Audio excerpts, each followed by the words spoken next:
Hello दोस्तों। अब हम लोग जो है हिंदू न्यूज़पेपर का इम्पॉर्टेंट डेटा भी देखेंगे अगस्त महीने से। तो आज हम जो है पहले अगस्त का जो है इम्पॉर्टेंट डेटा देखेंगे। इसमें ये बोला गया है कि जो औद्योगिक उत्पादन सूचकांक है जून का, उसमें जो है 15% की गिरावट देखी गई है। तो ये होता क्या है, जिसको इंडेक्स ऑफ इंडस्ट्रियल प्रोडक्शन बोलते हैं, आईआईपी। तो ये कॉम्पोजिट डेटा है जो कि मैन्युफैक्चरिंग सेक्टर का जो है वो हाल बताता है। तो इसमें फर्टिलाइज़र को छोड़ के बाकी जो 7 सेक्टर्स हैं उसमें जो है गिरावट देखने को मिली है, और ये इंडस्ट्रियल सेक्टर को बूस्टअप करने के लिए बहुत ज़रूरी है।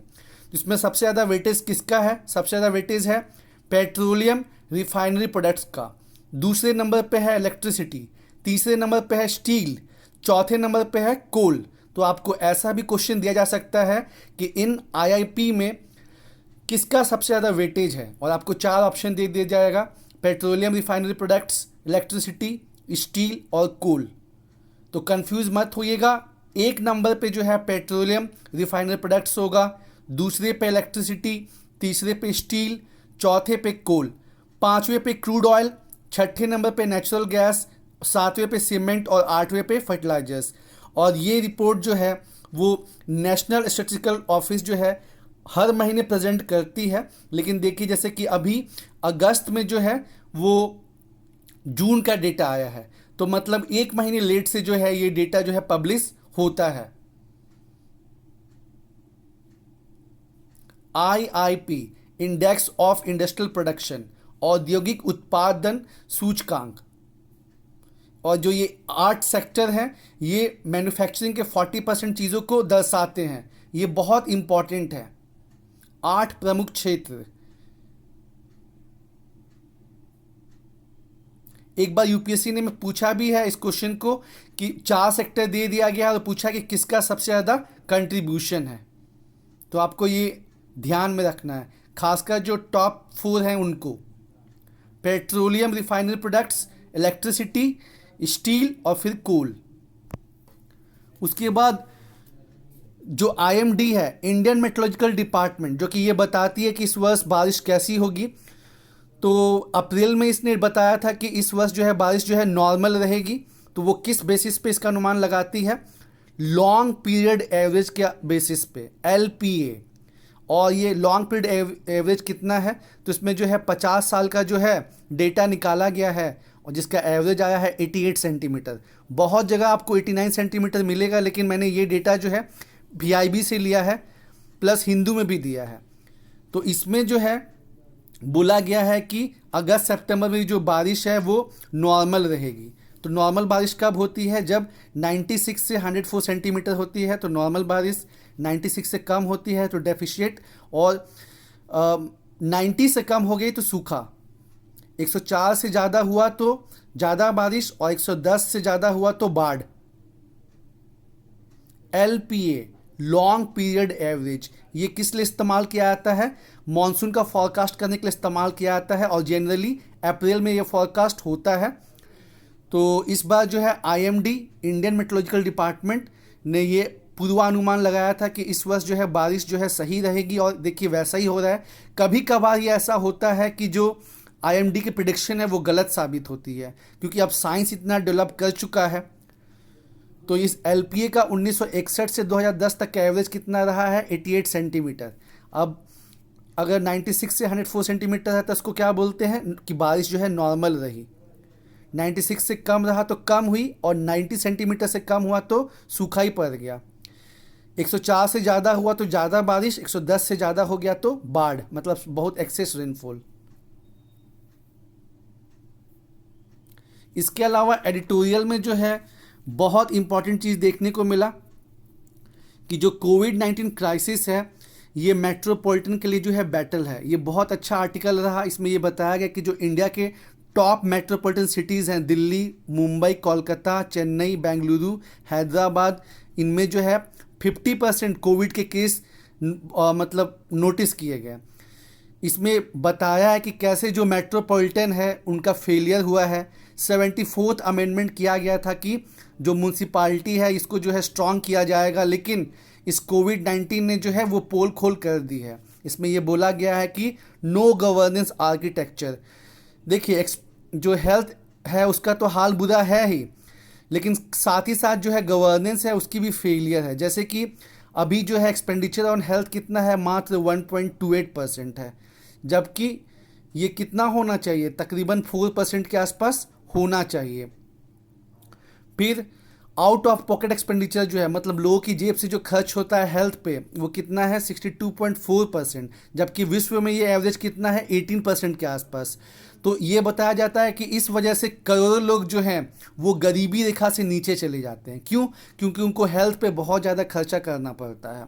अब सभी लोग तो गवर्नमेंट सेक्टर में है नहीं कि जो है उनका जो है मेडिकल कवरेज जो है वो गवर्नमेंट देगी, तो इसकी वजह से काफ़ी प्रॉब्लम होता है। साथ ही साथ जो मैन पावर है वो बहुत कम है।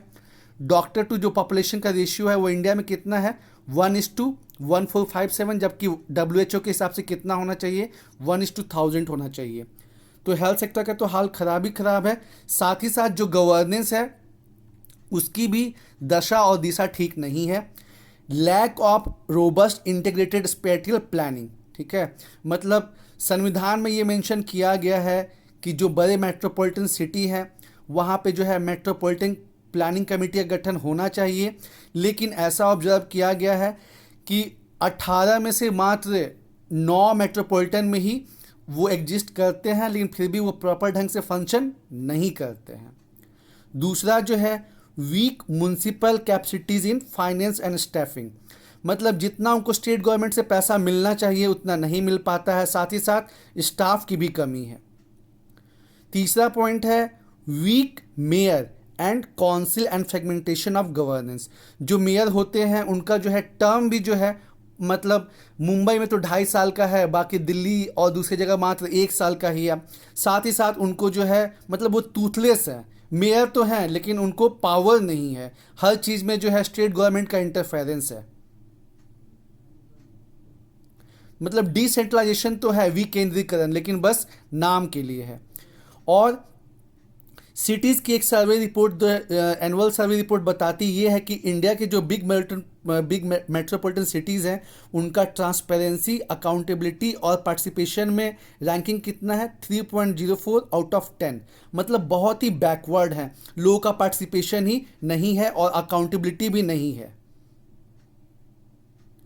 सही में कोविड-19 के आने से बहुत सी चीज़ें जिनको दरकिनार किया जा रहा था, जिनको इग्नोर किया जा रहा था, वो सामने आई हैं। नो डाउट इनोसेंट लोगों की डेथ तो हो रही है, लेकिन ये कोविड-19 एक ऐसा क्राइसिस है, जैसे कहा भी गया था कि हर क्राइसिस में जो है एक अपॉर्चुनिटी मतलब छुपी होती है, कि इसने दिखाया है कि कैसे जो है हमारा जो स्वास्थ्य जो सेक्टर है उसका क्या बुरा हाल है।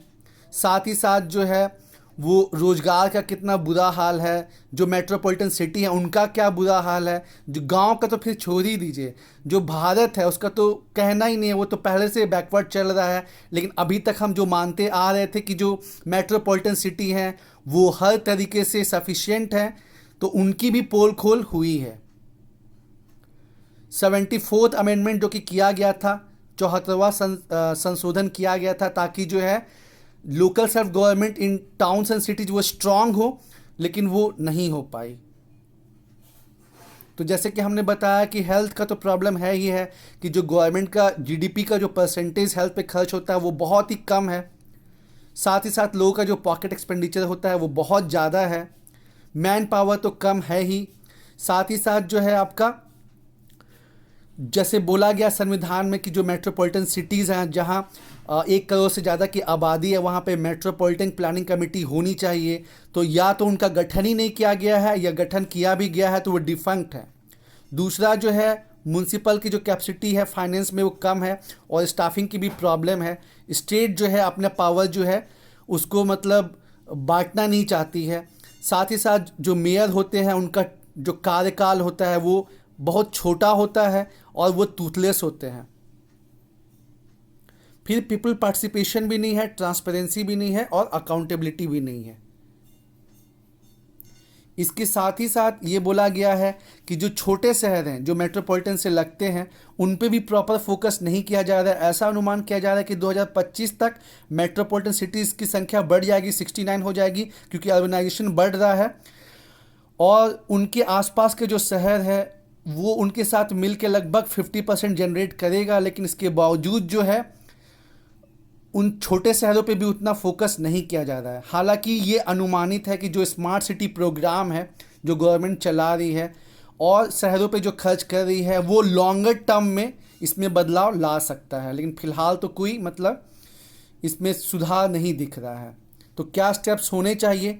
हेल्थ पे तो जो है एक्सपेंडिचर को बढ़ाना ज़रूरी है ही है, प्राइमरी हेल्थ केयर पे फोकस करना ही करना है, जो हमने नेशनल हेल्थ पॉलिसी में मतलब डिस्कस भी किया है। इसके साथ ही साथ ये भी बोला गया है कि जो मेयर्स हैं उनका 5 ईयर का टेन्योर होना चाहिए, क्योंकि जब प्रॉपर कार्यकाल रहेगा तब तो वो चीज़ों को समझेंगे और अच्छे से उसको कुछ इम्प्लीमेंट करवा पाएंगे। दूसरा जो है डिसेंट्रलाइज वार्ड लेवल गवर्नेंस होना चाहिए, और उसके बाद इंटर एजेंसी कोऑर्डिनेशन होना चाहिए एंकर्ड बाय सिटी गवर्नमेंट। तब ये जब प्रॉपर प्लानिंग होगी और मेयर्स का प्रॉपर टर्म होगा, प्रॉपर ट्रांसपेरेंसी, अकाउंटेबिलिटी और पार्टिसिपेशन होगा, तब जाके जो है वो मेट्रोपॉलिटन सिटीज़ जो है स्ट्रांग होंगे। तो इस आर्टिकल में यही बोला गया है और ये पॉइंट्स जो हैं हम एग्ज़ाम के लिए, अपना मेंस एग्ज़ाम के लिए इस्तेमाल कर सकते हैं।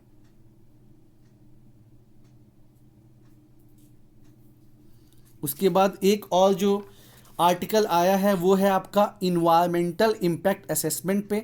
सरकार जो है वो नई EIA 2020 ड्राफ्ट प्रेजेंट की है, जिसमें जो है लोगों से सलाह भी मांगी गई है, लेकिन जो भी इन्वायरमेंटलिस्ट और NGO के लोग हैं उनका यही कहना है कि EIA में जो सरकार करने वाली है वो सही नहीं है। तो सबसे पहले जानते हैं कि ये है क्या। तो देखिए आर्टिकल का नाम ये है, diluting the environmental impact assessment process spells a path of no return. तो देखिए जब आपका 1984 में जो है भोपाल गैस ट्रेजेडी हुई थी, तो उसके बाद इन्वायरमेंटल प्रोटेक्शन एक्ट बनाया गया था 1986 में, और फिर ये कहा गया कि आप कोई भी प्रोजेक्ट स्टार्ट करते हैं तो फिर देखिए कि उसका जो है आसपास के पर्यावरण पे क्या प्रभाव पड़ेगा। वहाँ पे जो है एक इन्वायरमेंटल इम्पैक्ट असेसमेंट होना चाहिए कि वहाँ के जो अगर जो प्रोजेक्ट चालू होगा तो वहाँ के पर्यावरण पे और बाकी सब चीज़ों पे क्या प्रभाव पड़ेगा, और उसके बाद वो कमेटी जो है अपना रिपोर्ट सौंपेगी, उसका अप्रेजल होगा, उसके बाद क्लियरेंस मिलेगा, तभी आगे बढ़ेंगे। तो ये स्टार्ट हुआ था 1994 में, और 2006 में फिर इसको जो है इसमें और चेंजेस लाए गए थे। नेशनल लेवल पे ही नहीं, स्टेट लेवल पे भी जो है अप्रेजल के लिए कमेटी बनाई गई थी, साथ ही साथ पोल्यूशन कंट्रोल बोर्ड को भी पावर दिए गए थे। लेकिन ये मोर और लेस जो है ये ब्यूरोक्रेटिक हर्डल में फंस के रह गया, लोगों को इसकी प्रॉपर जानकारी भी नहीं दी गई और ना ही इसको लाइमलाइट में लाया गया। अब जो ये ड्राफ्ट आया है तो इसको लेके विवाद क्यों चल रहा है? पहला पॉइंट है इसका पोस्ट फैक्टो क्लियरेंस, मतलब कि अगर आपको स्टार्टिंग में EIA का क्लियरेंस नहीं भी मिला है तब भी जो है अपना प्रोजेक्ट जो है आप चालू कर सकते हैं और बाद में जो है क्लियरेंस ले सकते हैं। तो सोचिए ये जब प्रोजेक्ट कंप्लीट ही हो जाएगा तो फिर मतलब असेसमेंट का जो है क्या मतलब रह जाएगा। सबसे विवादित जो है EIA 2020 ड्राफ्ट में वो यही पॉइंट है, पोस्ट फैक्टो क्लियरेंस, मतलब प्रोजेक्ट कंप्लीट होने के बाद भी जो है आप क्लियरेंस ले सकते हैं। दूसरा जो है गवर्नमेंट ने कहा है कि जो स्ट्रेटजिक प्रोजेक्ट होंगे उसमें सरकार को कोई भी मतलब सरकार जो है लोगों को कोई भी इंफॉर्मेशन नहीं देगी। तो अब देखिए कितना मतलब इजी हो जाएगा गवर्नमेंट के लिए कि सरकार जो है वो कोई भी प्रोजेक्ट पे स्ट्रेटजी का ठप्पा लगा देगी और बोलेगी कि हाँ हम इसका इन्फॉर्मेशन नहीं शेयर कर सकते। इसके साथ ही साथ और भी सेक्टर्स को कुछ छूट दी गई है कि हाँ वहाँ पे पब्लिक कंसल्टेशन करने की ज़रूरत नहीं है।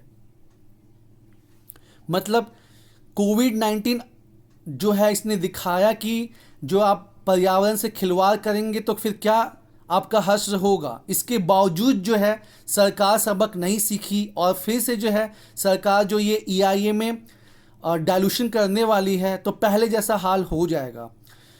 सस्टेनेबल डेवलपमेंट आज के टाइम में नीड ऑफ द आवर है, लेकिन गवर्नमेंट जो है इसको अनदेखा कर रही है और EIA को जो है इग्नोर किया जा रहा है। हमने पास्ट में भी जो है विशाखापट्टनम में, उसके बाद जो है असम में और कहीं कहीं जो है इसका नतीजा देख लिया है कि आपने जो है बिना इन्वायरमेंटल इम्पैक्ट असेसमेंट किए अलग अलग प्रोजेक्ट चलाएं तो उसकी वजह से लोगों को कितना नुकसान झेलना पड़ा है, लेकिन फिर भी जो है सरकार सबक नहीं सीख रही है।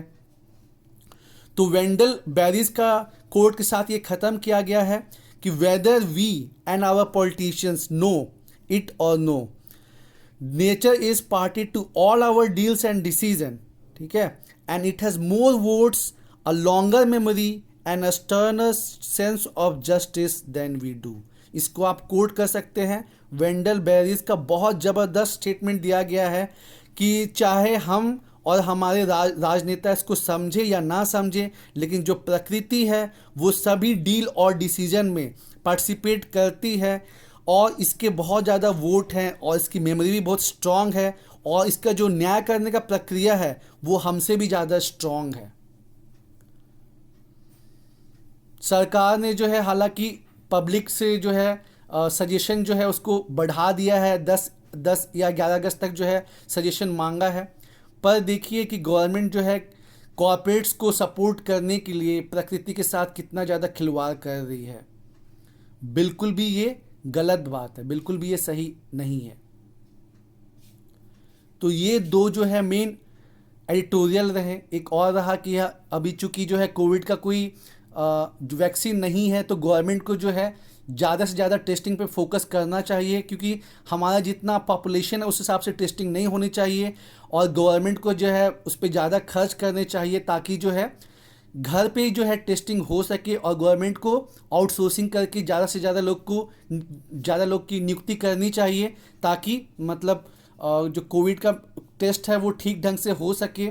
और एक आर्टिकल आया था कि जिसमें एजुकेशन मिनिस्टर ने कहा कि हमने जो नेशनल एजुकेशन पॉलिसी बनाई है उसमें मतलब पूरे पंचायत से, ब्लॉक से और डिस्ट्रिक्ट से लगभग 2 लाख लोगों से जो है सलाह मशविरा किया गया है, उसके बाद जो है ये नेशनल एजुकेशन पॉलिसी बनाई गई है।